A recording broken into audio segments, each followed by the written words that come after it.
It's Chinchik and Baldwin on the front row. Marcel Chinchik in the Audi on your left-hand side of your screen. James Baldwin is on the right-hand side. Let's get the lights on and get this race underway. James Baldwin with a good initial launch there as Chinchik tries to hold on to second at the very least from Darren McCormack into the first corner. Erhan Yayoski will do his best to assist as well as Marco Payet makes his way round the outside. He's too deep on the brakes. He'll fall backwards. It's Chinchik following Baldwin out of the first turn. Yayoski is going to be really important for him to fend off Darren McCormack here. We're coming to the end of the Mercedes Arena section, and at the moment McCormack said to get around the outside and give them the inside as they come through the likes of 3 and 4. As they depart though, Baldwin is leading, Chinchik is second, 2 finalists first and second. Could this be the last race as we head down to the likes of Ford and Valvoline? Erhan Yayoski's got a weight on his shoulders to try and assist his teammate. He's not going after Baldwin, he's keeping everyone behind and letting his teammate do the work. How does he assist his teammate here? Does he try and get involved with those top 2? No. Or does he leave them to it? That's the question that they'll be asked at the moment. Down towards the hairpin they go. It's single file for the most part. This is what we've seen from the Nürburgring. It's been the hardest circuit to overtake on. Does that mean Baldwin has the race in his hands? It's too early to say that, certainly. He's got the advantage, though. But look at Chinchik, he's keeping him close. No, I think Erhan Yayoski, all he's got to do is he's got to keep everyone off of the rear end of Baldwin and Chinchik. Let them fight, let them do what they're doing. He can't, if Chinchik lets him through and then he's like, I'll go after Baldwin, but you've lost so much time. Not worth it. So, as you can see in race 3 earlier on, Marcel Chinchik finished second behind James Baldwin. That's where we're standing right now. Chinchik's got so much pressure to try and throw everything out of this to try and get after James Baldwin to try and win this. I think he's going to be throwing a good few chances on this, but basically it's in his hands. It certainly is. This is going to feel like the longest 8 laps ever, though, to those team managers we just saw down there. They're next to each other, by the way, the REG Esports team and Mercedes-AMG. I hope they don't come together because it could get a bit feisty. Yeah, we'll say that, between these two.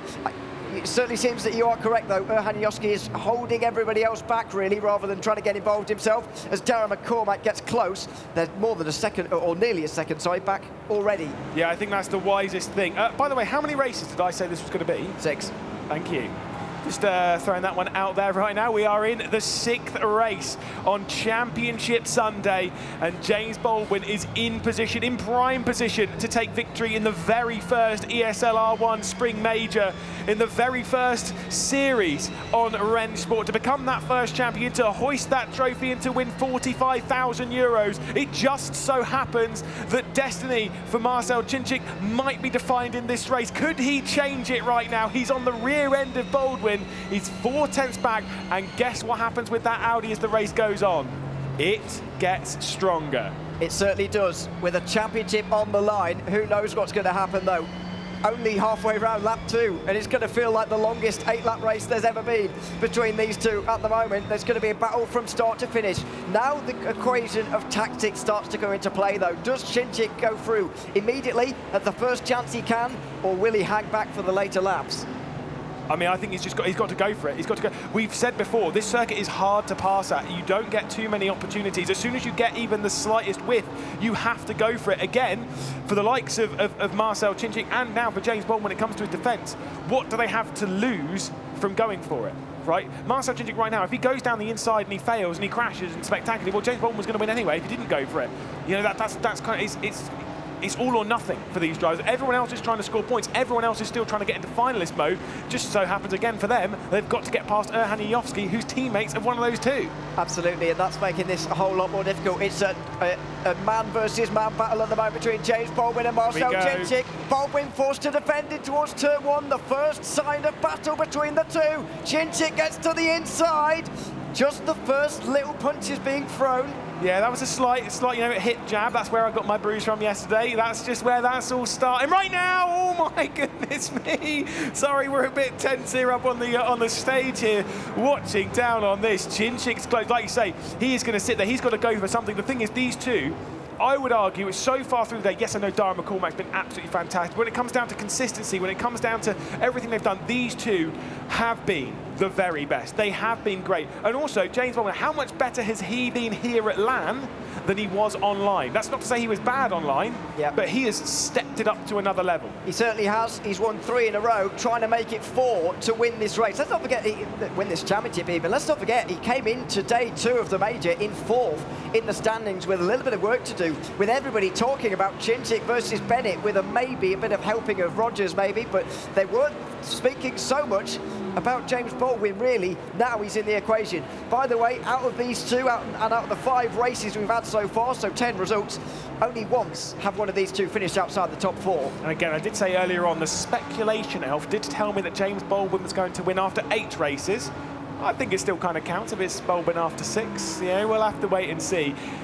Maybe we will have to go to 8 races. Maybe something will happen between these 2. Maybe they'll push themselves to the very limit. I can certainly tell that with 5 laps left to go, we are not done with drama. It's around about 26 kilometers from this point until the end of the race. It is not long, not many miles, but they will be pushing each other to the very limit. I don't think Marcel Chinchik closer this time than he was in the previous, so I don't think he'll get anything down the inside of Baldwin. No, not on this occasion. He was very close last time, in fact, but it's just taken it a little bit back this time. Is that Baldwin just pushing on towards a race win, or is that Chinchik just struggling a little bit here? We'll wait and see. Still 5 laps to go, including this one. There's plenty of time, but Chinchik can't lose his head here. He's got to stay as close as possible to James Baldwin, who goes a little bit deep into turn 3. He'll pull it back in time. They'll make their way out of the Mercedes Arena 1 and 2. Yeah, this is getting a bit dicey in all of this. A round of applause for various drivers, I'm sure. Joshua Rogers working his way up, so he's in 8th position now, ahead of Luke Bennett, then Toman, then Tormala, then Benito. Again, the 12 are a part of the same train, whilst Jofsky's holding everyone at arm's length. It's only 9/10 of a second. If McCormack can get his way past Jofsky, he will still be able to factor in that race lead. He will, yeah. These are the 2, by the way, Rogers and Bennett, who can both get into finalist mode with this race here. Whether that will happen or not is looking unlikely. Bennett needs a top 6. Rogers needs to win. So at the moment, we'll be going into the next race as well, with Baldwin and Chinchik, the only 2 in finalist mode. However, Baldwin has got the advantage right now, 6/10 of a second. We're approaching the half distance here, and he's beginning to stretch his legs. Yeah, but is it a bit too early? Is Marcel Chinchik, we know those the Audi R8s, particularly in the hands of Yuri Toman more so than anyone else, but those Audi R8s from R8G, they do look after their tyres. They do come on strong later on in the race. They work well with, heated tyres once it's towards the end of what would effectively be the tyre life. So I would suspect that Marcel Chinchik might be able to come back into this to some degree, but we'll have to wait and see. This train is so tight. And again, if you ever had any questions as to whether we were watching 12 of the very best drivers in sim racing, when they're following each other this close, when they're fighting this hard, especially that race at Spa, yeah, I think we can start to understand it. You can tell it's getting serious as well, can't you? Because in the last 2 races, and this includes this one and the one at Spa, we're seeing everybody within a second of one another. So it's really starting to ramp up. Moritz Lerner has got down the inside of Marco Page for 6th position. This is battles further down the order, and Lerner's going round the outside of turn 2, given the outside for 3 as well. But he has got his nose in front at the moment, and they'll fight their way all the way down into the corner as well. Still fighting, and into turn 4, Moritz Lerner will be through. Yeah, well done, up into 6th position. Of course, all of these drivers 5 points. If this is over now, all of these points are really important because it decides where the prize money is going to go. Moritz Lerner hangs on for 6th position. Remember, this is a €225,000 prize pool, and the driver, everyone here, they're getting their fair share of it. Of course, it's 45 grand for the winner. We know that, but there's money for everyone else behind, and so if you can get up into 5th position in the championship, if you can get up to 7th position in the championship, you're earning more money, and then you can take me out on a romantic date. You certainly are. Moritz Lerner, by the way, just protecting his 7th place in the standings at the moment from the likes of Joni Tomala and Kevin Siggy especially, actually, who's just up ahead of him. So we'll see about that, who will stay in front or fall behind or whatever. Meanwhile, it's getting close for the race lead. James Baldwin is just ahead of Marcel Chinchik, but for how much longer? The gap's a 1/4 of a second.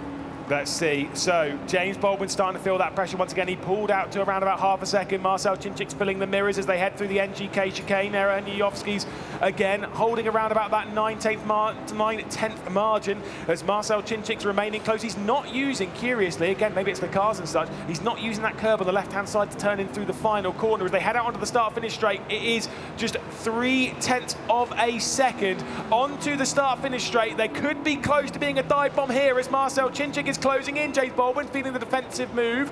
The mirrors are being fooled. Is it going to be straight on from Baldwin? It's a little bit deep. So deep on the brakes from James Baldwin, but Marcel Chinchik is not close enough to take advantage. Now, last time this happened, Baldwin was able to just stretch his legs and move away from Chinchik a little bit. That doesn't happen this time. It probably won't either. This is an all-out scrap to the end now. Oh, wow. Again, I'm starting to feel it. I'm starting to shake a little bit. I'm starting to feel a little bit nervous, a little bit, I don't know, wily in this race. James Baldwin with the race lead, but it is certainly not done yet. There will be 2 laps after this. There's still half a lap of this one to complete, and Marcel Chinchik's seemingly getting closer and closer and closer. For these two, it's realistically, it's the difference. You saw it pop up. It's the difference between 45 grand or 20 grand. Now, don't get me wrong, 20 grand is still pretty good, but it's not 45. It's not the first champion, as James Baldwin is just about holding on from Chinchik.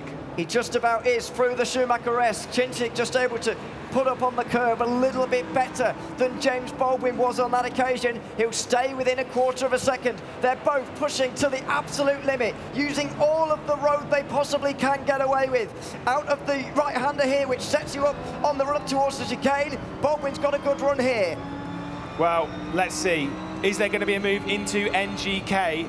Is there going to be a move anywhere on this circuit? Marcel Chinchik is close. He's in that slipstream once again, but he's going to try and set that move up into T1 as they head through the NGK chicane. Will there be a mistake once again from James Baldwin? We head down towards the final corner. The mirrors are being filled. Once again, the curb's being taken on the left-hand side by the Mercedes ahead as we ride on board with Marcel Chinchik out through the final corner and looks behind the scenes at Mercedes and at RHG as well as James Baldwin continues to lead here at the Nürburgring. Could round 6 of this ESL R1 major, could it be the final race as Marcel Chinchik fills the mirrors heading down into the first corner? It's tight, it's deep, there's almost contact. Chinchik's close, but it's well judged by Baldwin. It's almost a replay of the previous lap again. Chinchik is starting to maybe get concerned that he won't be able to get through here, is he? He looks up the inside of turn 3. Baldwin gives him a little avenue to go down, and he just about gets alongside. Chinchik can't go through though. Baldwin stays in front and survives another attack. But these attacks are getting bigger and bigger and bigger. These attacks are getting more and more and more. And you know Marcel Chinchik has no pressure from behind. It is just focus ahead. There was a look into the eyes of Marcel Chinchik as we were taking a look at race control. They're taking a look at a couple of things, but nothing too major. They're getting oversight as well from the FIA. That's terrifying. As James Baldwin continues to lead.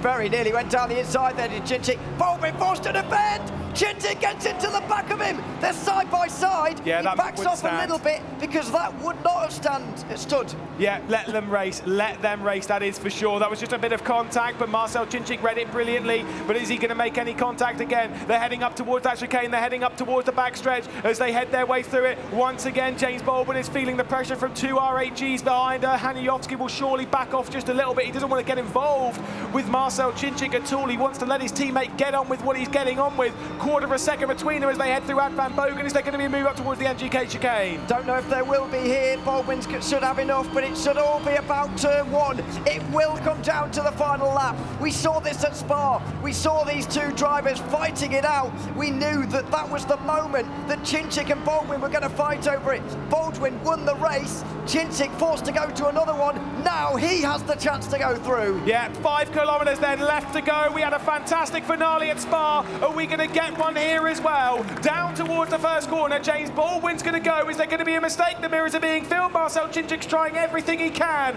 He was denied. Oh, he almost got hit by his teammate as well in Haniovski. Surely he's going to back off now as the doors open for Chinchik to try something. It's not quite there, and Baldwin is able to hang on. 0.3 of a second. He's not as close as he was last lap, and I wonder whether he would have been this close this lap, then maybe there would have been more aggression from the Hungarian. But it's now or never. These two are both in finalist mode. This surely will end now between these two, unless by some miracle Haniovski wins the race. Can't see that happening. Chinchik has got to try something here. Baldwin knows that as well. He's on the defensive again into the right-hander. He's not got a very good run. Marcel Chinchik will have a go down here. He's tried it before, he'll try it again. The defensive line's being taken by Baldwin, but is he going to run wide? Of course, Marcel Chinchik's going to try it. He's got the inside line as Baldwin as they head through the Dunlop curve up towards the Schumacher S, and Baldwin is able to hang on for now. There's only one really major overtaking opportunity, the NGK chicane, and can Baldwin do it, but he's wide. He gets a great run through the Schumacher S, does Chinchik.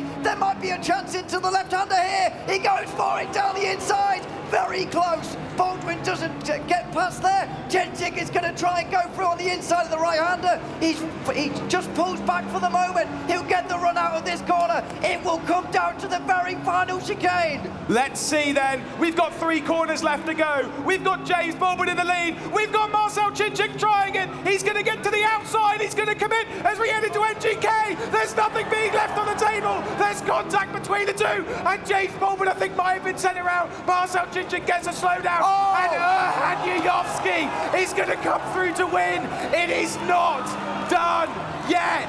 Yuyovsky on top, McCormack behind, and Siggy as well. It's not over. We need a 7th. Can you believe it? Unbelievable. Erhan Yuyovsky wins the race.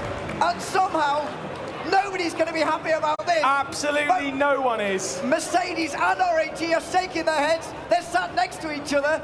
They must want to fight at the minute. That was unbelievable.